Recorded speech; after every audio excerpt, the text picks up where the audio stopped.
स्वाधीनतार दीर्घ दशंधि परे मध्य सुधुरुनी गाँर अवस्था।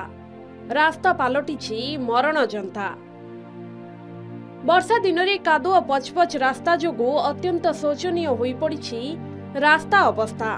अनेक वर्ष हैला एभली शोचनीय होई पड़िथिबा रास्ता रे जीवा आसिबा करूछंती ग्रामवासी।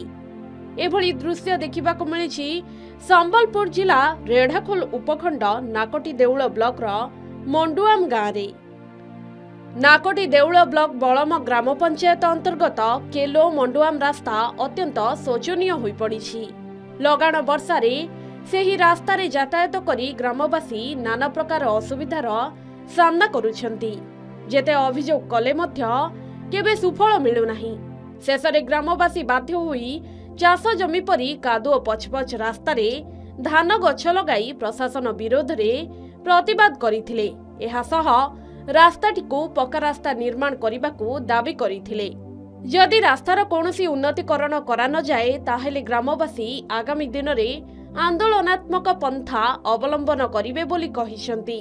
एही रास्ता उपरे मंडुआम, नूतन मंडुआम, तालपाल आदि गाँवर लोके प्रतिदिन निर्भर करंती। किंतु मंडुआम गाँ रास्ता कादुओरे भरी रहिछि, जहा फलरे लोके निज घर भितरु दांडकु बाहरी पारु नाहंती।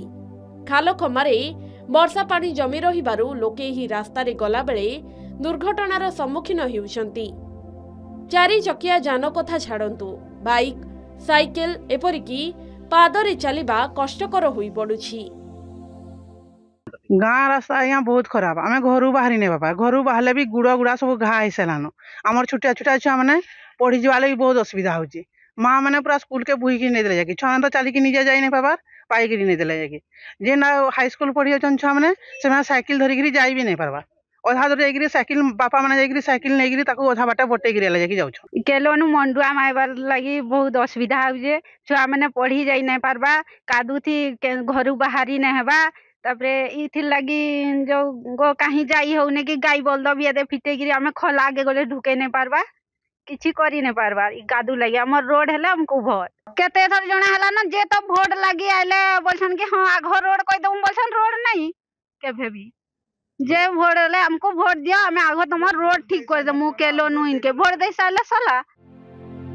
एही रास्ता को पक्का रास्ता करिबा पई ग्रामवासी माने पूर्वरु दाबी करिथिले मध्य केही कर्णपात करू नथिबा ग्रामवासी माने अभियोग करिसंती।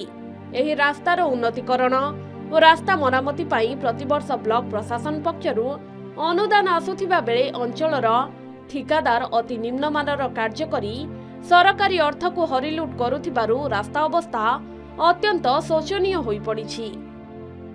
आम गाँव तो आज्ञा सब असुविधा, रास्ता घाट सबुआड़े कादुओ, चार चकिया जान आसुने आम गाँव को। तापर कौन सी असुविधा हेले कौन सी डेलीवरी कि कौन सी किए हाथ गोड़ भांगले क्या रोग बेमार है आम्बुलांस फोन कले आसुना। तापर आमे भी अधा बाट लेकी जाऊँ रोगी को, तापर आम्बुलांस नेटेकी नौजु। प्रशासन तुरंत एही रास्ता समस्या को गुरुत्व देई युद्धकालीन भित्तिरे मरामती किंबा पक्का रास्ता निर्माण करबाको साधारण रे दाबी होईछि। संबलपुर रेढ़ाखोलू जसवंत नारायण साहू को रिपोर्ट, के न्यूज ओडिशा।